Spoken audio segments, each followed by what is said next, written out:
You know, there is this very specific kind of heartbreak in sports. It's a feeling that just completely transcends logic. You're watching your team, and they're up 2-0. Oh, yeah. The best feeling. Right. You're already tasting the victory, you know, texting your friends, you're planning the celebration, and then the whistle blows. And then it blows again. Exactly. A bizarre penalty here, an inexplicable call there.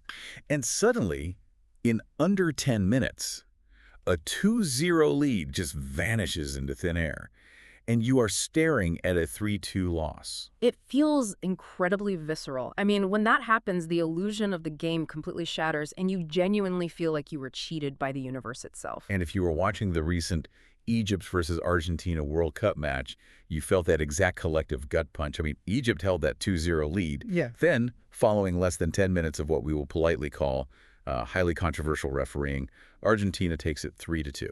The internet completely melted down. Just totally melted down. It did.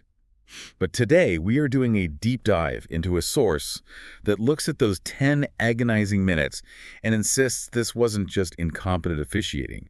According to this author, we just witnessed the visible tip of a staggering geopolitical iceberg. Right. But before we go any further down this rabbit hole, let's just pause and establish some ground rules for you, the listener.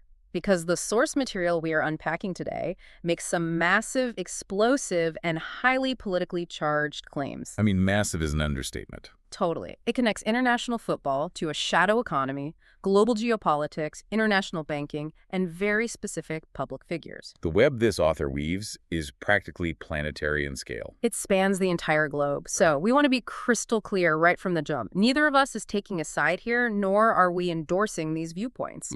Our mission today is strictly analytical. We are here to unpack this fascinating narrative, examine the claims the author is making, and try to understand how they connect these incredibly disparate dots. We're basically mapping the architecture of a grand conspiracy theory. Let's start mapping then, because the foundation of this argument relies on something pretty universal, and that's money. Before we even touch on international relations or the specific alleged targeting of Egyptian football star Mohamed Salah, we have to grasp the sheer staggering scale of the motive. Yeah, if you want to understand the hidden face of sport, which is what the author calls it, you really must follow the cash. Well, The source anchors its argument on a Forbes report from June 18th, 2026. okay, so a very recent financial report. Exactly. And according to their financial experts, the estimated volume of betting on this specific World Cup alone was $593 billion. Wait, essentially $600 billion Yeah. on a single tournament? Yes. And to truly conceptualize that number, we have to look past normal corporate profits and actually compare it to the wealth of nation-states. Okay, give me some context for that. Well, for context, Saudi Arabia's foreign cash reserve sits around $490 billion. Germany, which is an absolute industrial and economic powerhouse, holds about $345 billion. And the United Arab Emirates is at $210 billion.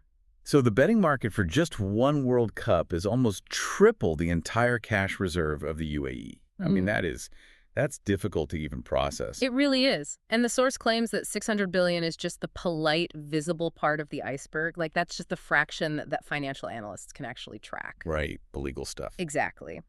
Pointing to data from the Global Initiative Against Transnational Organized Crime, the author suggests that once you factor in the entirely illegal underground markets, the real figure swells into the trillions. Trillions with a T. So we're talking about a shadow economy that operates entirely parallel to the global banking system. Operated via unlicensed apps, cryptocurrencies, and the dark web. I mean, it has completely modernized, but the crucial mechanism here, according to the source, is that this trillion-dollar infrastructure isn't just some giant bookie operation. What is it then? It acts as a colossal money laundering machine. Oh, I see. Because if you are running a massive global crime syndicate, generating revenue isn't actually your biggest hurdle.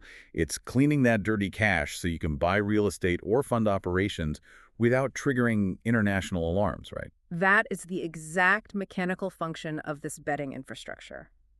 The source outlines how cartels, human trafficking rings, illegal gold and diamond mining operations, and even terrorism networks utilize global sports betting. So they just pump their dirty money into these apps. Basically.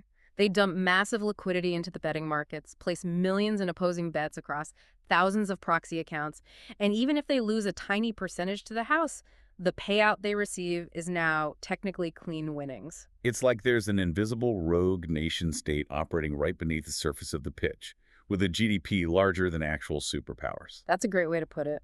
But let's pause here. If you are listening to this, you might be wondering the same thing I am right now. Like, I understand the macro-level money. But how does a trillion-dollar cloud of dark money actually dictate the actions of a single player on a patch of grass in front of millions of people? Right, the execution of it. That brings us to the logistics of match fixing. The source argues we have to look at the evolution of corruption because fixing a game is not a new concept at all. No, I mean, sports have been rigged since people started betting on them. Exactly. In fact, the earliest recorded instance of betting syndicates rigging a football match goes all the way back to 1915 in a game between Liverpool and Manchester United. A century ago. So this vulnerability is basically baked into the very DNA of the sport. Yes. The methods have just become much more sophisticated and, in some eras, much more violent. The source brings up the chilling tragedy of the 1994 World Cup. Oh, I know this one. Yeah, going into that tournament, Colombia was a heavy favorite, massively backed by underground cartel money. It's one of the darkest moments in sports history, honestly. The Colombian defender, Andres Escobar, he accidentally scored an own goal against the USA. Right. And that single split-second mistake cost the drug cartels billions of dollars in lost wagers. Shortly after returning home to Colombia, Escobar was assassinated. It's so tragic. It is. And the source uses this specific example to remind the reader of the literal life-and-death economic power backing these bets. Because it stops being a game the absolute second that kind of money is on the line. Exactly. But, that was the 90s. We live in the era of VAR now, the video assistant referee. Yeah. Every single goal, every offside is scrutinized from 10 different high-definition angles by a guy in a booth. You can't just bribe a referee to blatantly hand over a game anymore without starting a literal riot.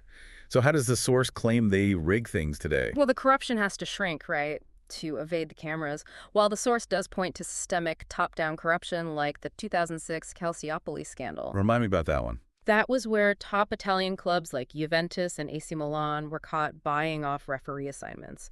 So the source mentions that, but it highlights a much more insidious modern mechanism, which it calls microfixing. Microfixing. What does that look like? The author points to a major 2023 scandal in Brazil to explain it. Basically, players weren't being bribed to throw an entire match. That draws way too much suspicion now. Instead, they were being paid specifically to intentionally get yellow cards. Wait, really? Just yellow cards? Let's think about the mechanics of that. In football, if you accumulate yellow cards over a tournament, you are suspended for the next match. Bingo. The betting syndicates were paying players to get booked so they would be guaranteed to miss specific future matches. Oh, wow. Crucial matches where the syndicates had already placed heavy bets on the opposing team to win. That is incredibly subtle. I mean, you don't ask the star striker to miss a crucial penalty kick. You just pay a defender to make an inexplicable jersey tug in the midfield, or just get a completely unnecessary foul early in the game. Yeah, right. It looks like a minor, silly mistake on camera, but it alters the entire trajectory of a tournament 2 weeks later. That's terrifyingly smart. It is. Strikers are paid to just slightly underperform. Defenders are paid to make a weird tackle. And because this is all facilitated through the dark web and paid out in untraceable cryptocurrencies, a player can quietly receive 4 or 5 times their annual salary just for getting a single yellow card. Okay, paying a guy in Brazil to get a yellow card makes mechanical sense to me. Yeah. But orchestrating the outcome of a World Cup final involving sovereign nations, keeping a lid on a conspiracy of that magnitude with thousands of journalists watching, that requires a completely different level of power than a local betting syndicate. The source entirely agrees with you, and this is where the argument shifts from just sports corruption into massive global geopolitics. Okay, buckle up. Yeah. The author claims this isn't just a handful of local mobsters. To truly understand the Egypt versus Argentina match, the source insists we must view it as a symptom of a global network where capitalism, international politics, and sports are completely intertwined. Let's follow the author up the ladder then. Who exactly is coordinating all of this? The source boldly links the alleged corruption within organizations like FIFA to broader global elite networks. And to illustrate the nature of this untouchable power structure, the author draws a direct parallel to Jeffrey Epstein's network of exploitation. Whoa. That is a massive and incredibly dark leap to make. It really is. It is a highly provocative comparison, and it's clearly meant to shock the reader into understanding the scale. Just to be clear, the source is not claiming FIFA is involved in Epstein's specific crimes. Right. The argument is structural. It posits that both Epstein's network and global soccer corruption are symptoms of the exact same Western capitalist power structure. So a structure where a global elite operates entirely above the law. Exactly. Manipulating systems for mutual benefit, whether they are trading in illicit finance, geopolitical favors, or just fixing sports. In this worldview, the World Cup is essentially just a theater managed by this global elite to maintain the geopolitical status quo. And that brings us right back to the specific claims regarding the Egypt-Argentina match. The author argues that Argentina's victory was politically predetermined. Okay, but what is the alleged political motive for wanting Argentina to win? Like, why do the elites care who lifts the trophy? According to the source, it's a matter of international allegiances and massive financial rewards.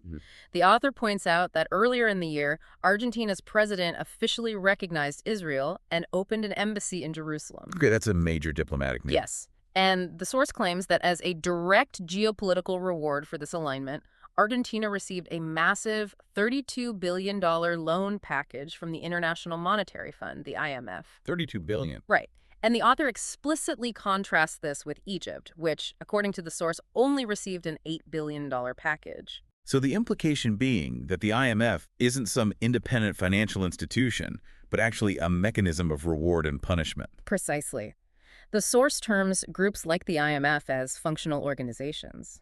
In this narrative, international banks and even political movements like Zionism are ultimately just tools. They are levers pulled by this massive Western capitalist network to shape the world. And the sports betting mafia is just another one of those tools on the belt. Exactly. Wait, I need to wrap my head around this for a second. The betting mafia isn't just a bunch of criminals enriching themselves.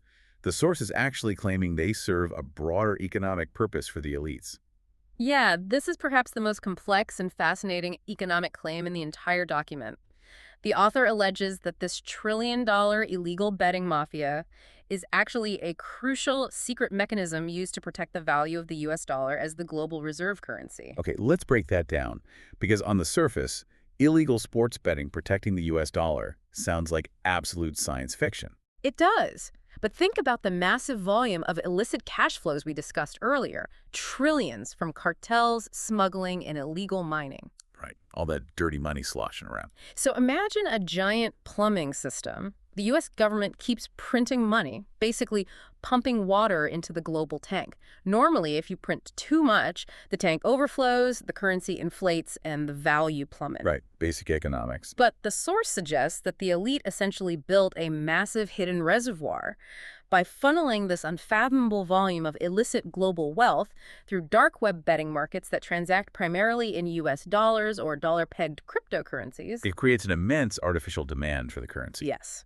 It locks up the liquidity. Yeah. The shadow economy absorbs the excess dollars, keeping the global water level stable and ensuring the U.S. dollar remains the dominant force, preventing a collapse despite constant printing. That is an incredibly elaborate theory. I mean, it's fascinating, but it begs a massive question. If this is all a grand global chess game played by superpowers manipulating currencies and IMF loans, why target Egypt? A football team advancing in a tournament doesn't seem to threaten the U.S. dollar or the global elites. And that is the crux of the source's narrative regarding this specific match. The author argues that an Egyptian victory represented a profound psychological geopolitical threat to the region.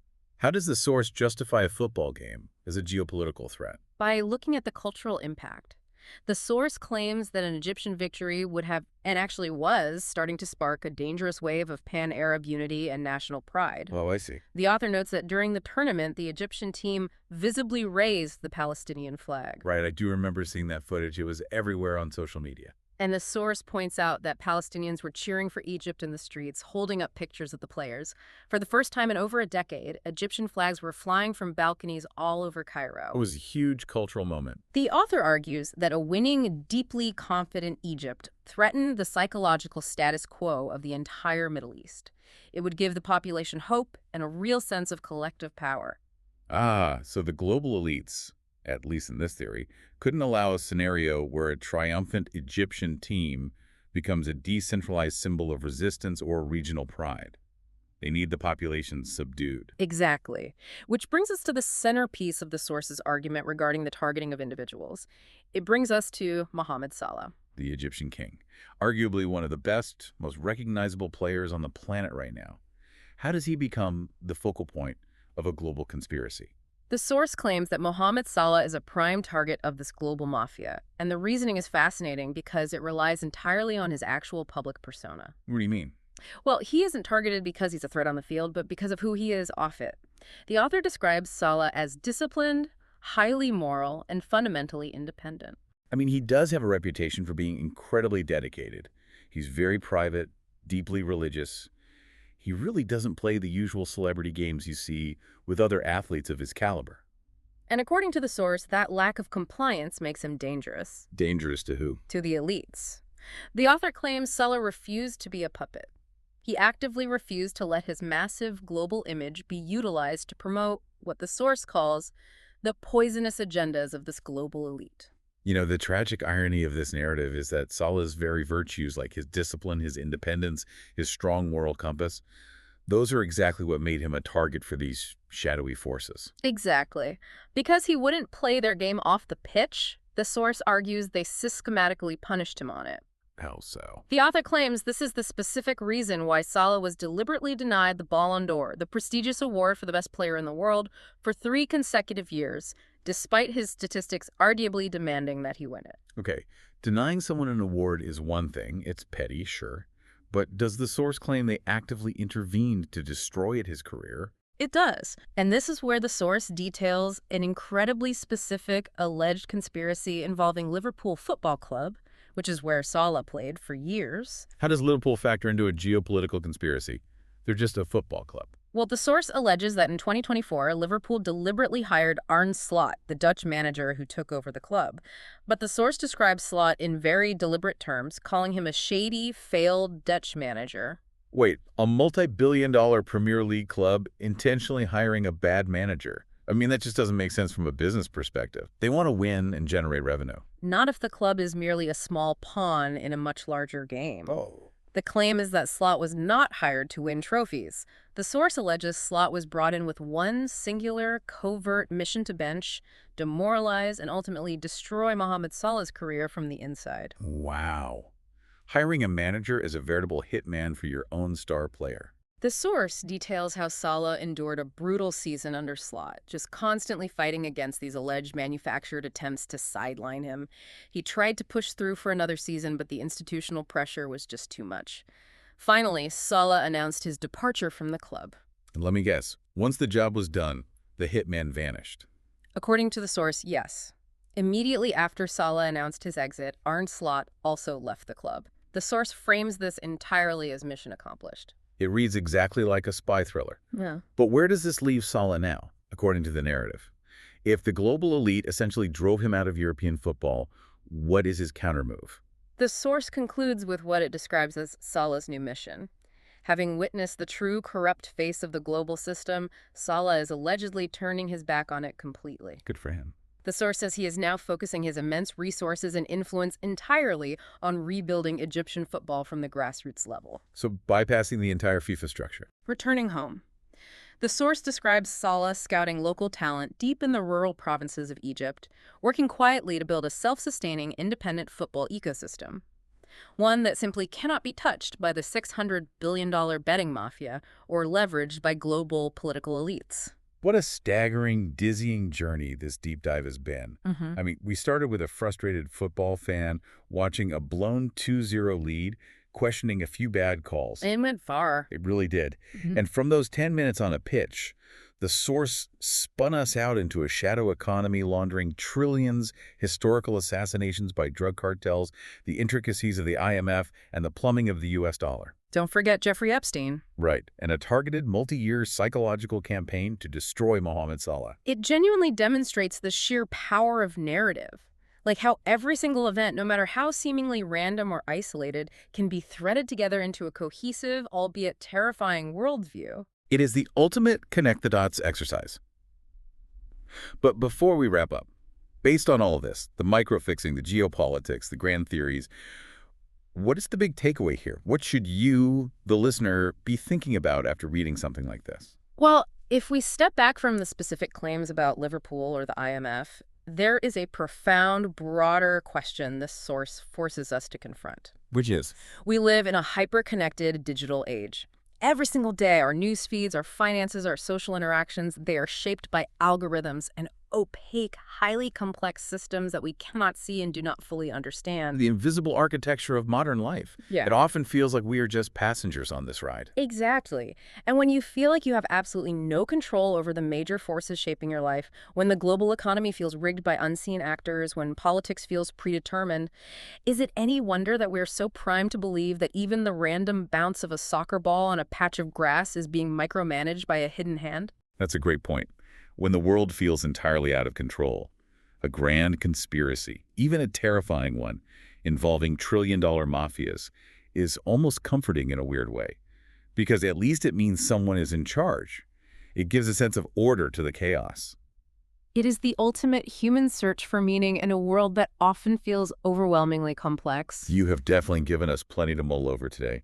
We started with a referee's whistle, and we ended up questioning the psychological need for the invisible hands shaping our reality. To you listening, thank you for joining us on this deep dive. Keep questioning the narratives behind the entertainment you consume. Keep looking for the mechanics behind the curtain. And we will catch you next time as we unpack another fascinating corner of the world.